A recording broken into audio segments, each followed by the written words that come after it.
Welcome to Russian History Retold,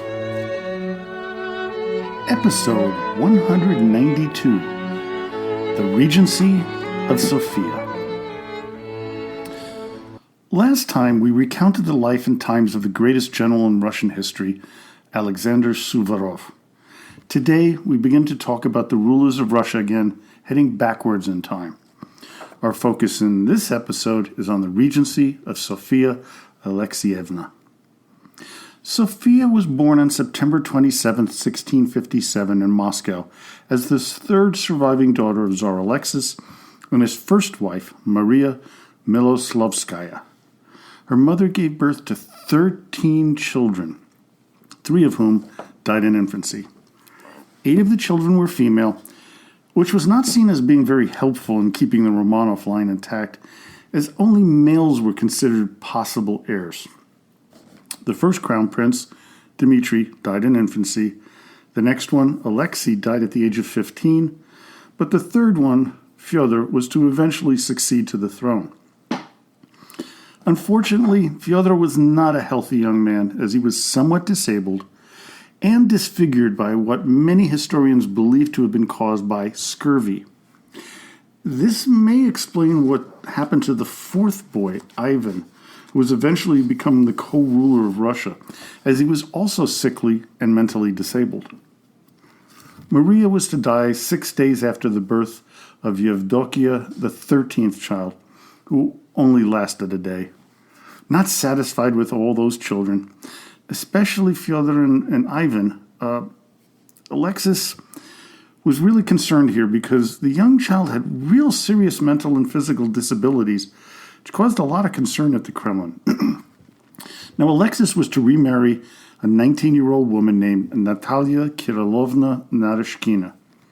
She was to bear the Tsar 3 children, 2 daughters and 1 boy. The boy was named Peter. This remarriage and the appearance of a new heir would cause a rift between the families of the 2 wives of Alexis, the Miloslavskis and the Naryshkins. Tsar Alexis died in 1676, with Fyodor coronated shortly thereafter. He died, though, about 6 years later, which was to cause chaos and bloodshed over the next heir, as Fyodor died childless. When the Tsar died, the presumptive heir was Ivan, but with his mental capacity in question, a council of boyars decided that the 10-year-old Peter should become sole Tsar. It is here that we finally get to meet Sophia, as she led a rebellion of the Streltsy in April through May of 1682. This rebellion was brought about by the Miloslavsky family, as they wanted Ivan to be named Tsar. It began to pass rumors around Moscow that the Naryshkins had the 16-year-old boy murdered and that they were a corrupt family.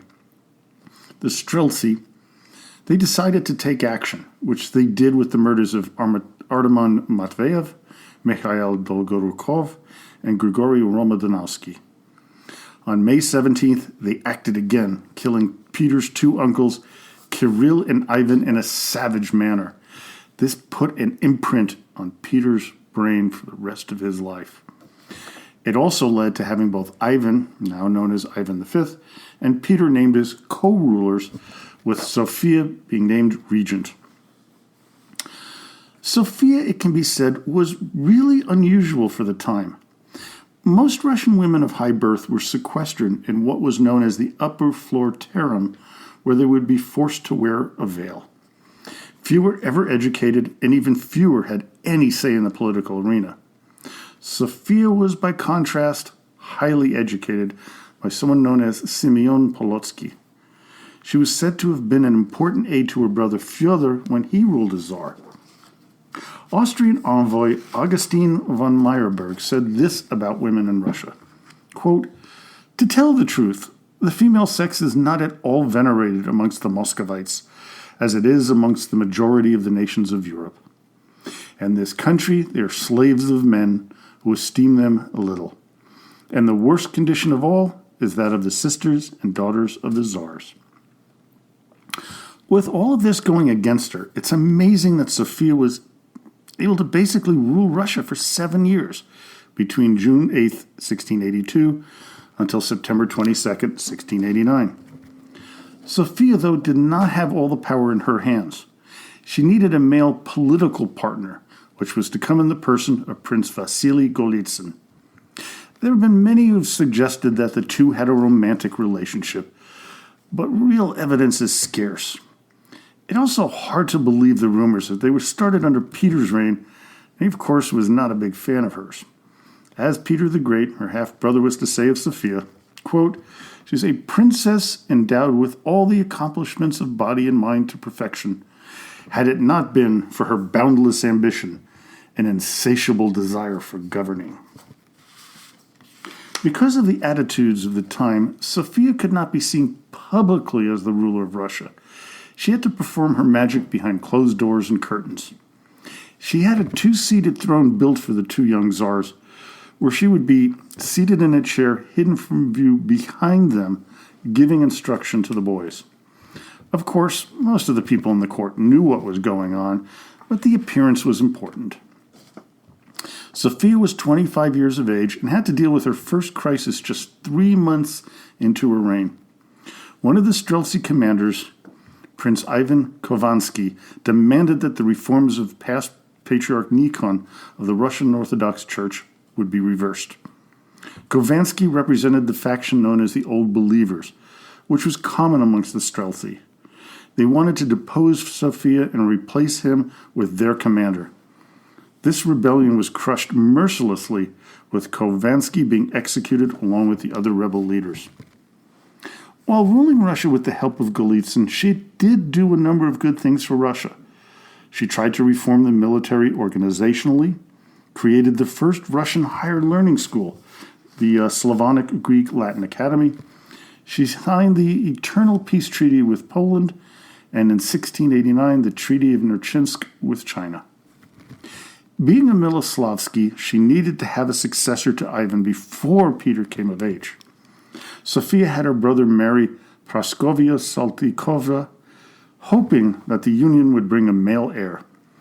The Austrian envoy didn't think this would bear fruition, as he wrote, quote, "In my humble opinion, this seems a lost cause, insofar as Tsar Ivan is very infirm and congenitally blind, with a growth of skin right over his eyes."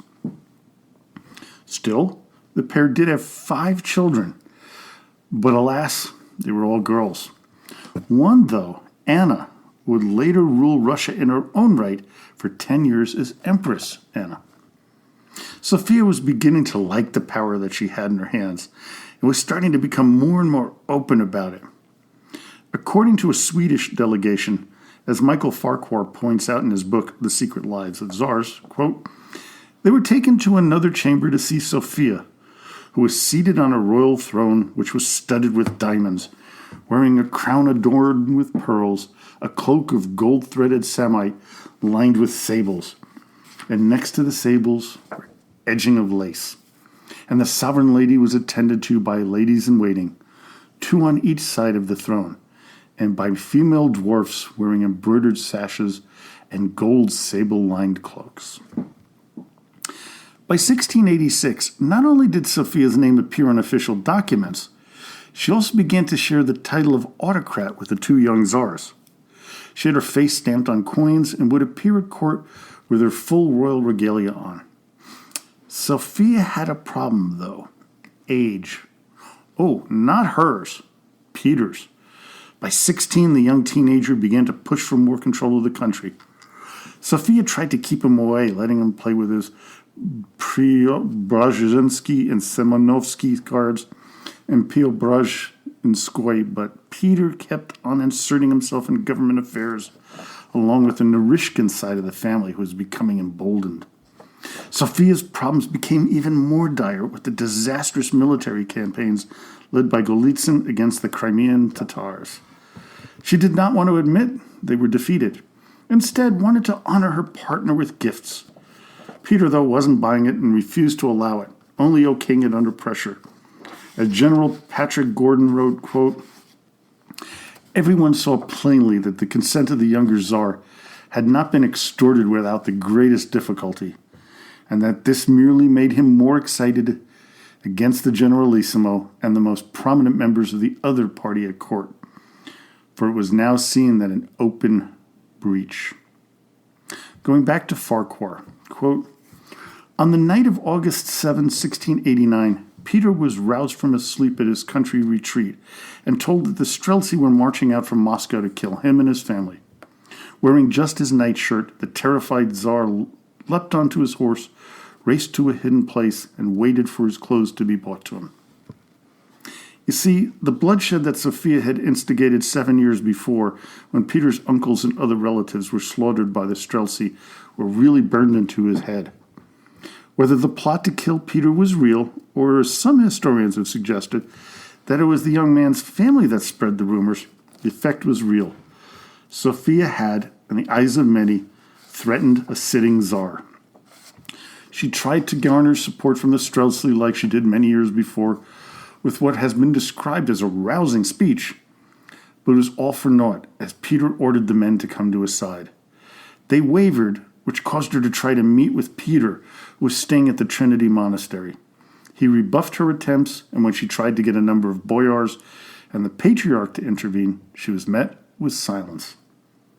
Sophia knew the gig was up, and that she was in trouble. One of her biggest supporters, Fyodor Shaklovity, a commander of the Streltsy Brigade, was arrested, tortured, and finally executed. While being tortured, he admitted that Sophia had plotted to have him kill Peter and his family. The younger Tsar then wrote to his brother Ivan, I shall be ready to honor you as I would my father. This meant that Sophia had to go. The Russian regent allowed herself to be sent to the Novodevichy convent, but she did not take the veil. For 10 years, she stayed out of sight. When Peter was off on his grand embassy, the Streltsy decided to rebel, hoping to replace the Tsar with Sophia. Whether she was complicit with the plot, we don't know. I'm of the opinion that she may have known of it, but I doubt she was involved. Whatever the truth, the outcome of the failed rebellion was gruesome. Peter returned early from his trip to brutally put down the uprising, torturing and executing most of the men involved, hanging some of them outside Sophia's window at the monastery. She took the veil, having her head shaved, and was under strict control. The only time she was even allowed to meet other nuns at the monastery was on Easter Day. Sophia Alexeyevna went from being one of the boldest, smartest, and most powerful women in all of Russia to being a cloistered nun. She would die 6 years later, on July 14th, 1704, at the age of 46.